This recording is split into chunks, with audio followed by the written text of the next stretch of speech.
Lola, dito po ba masakit? Yan dyan, apo. Lagyan din po kaya natin tong pasa nyo sa tuhod. Ano po bang nangyari dito, La?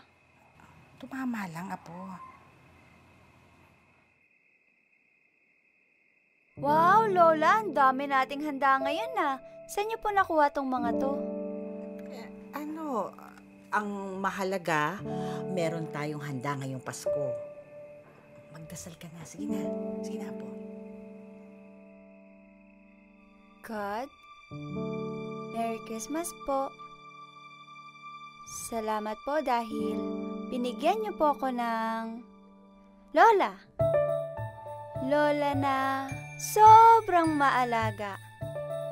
Lola na laging nandyan.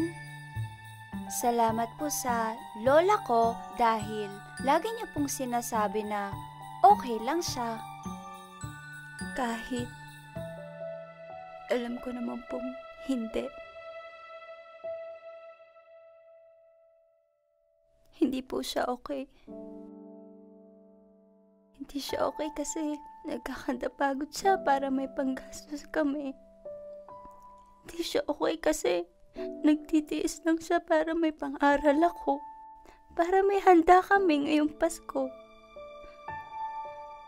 Hindi siya okay. Pero pinapakita niyang okay lang siya. Kasi mahal niya ako. Salamat po.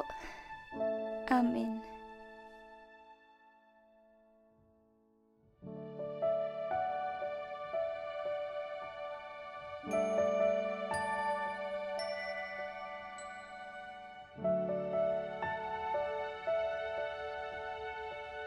Katingko, kasama nyo sa pag-aaruga. Maligayang Pasko!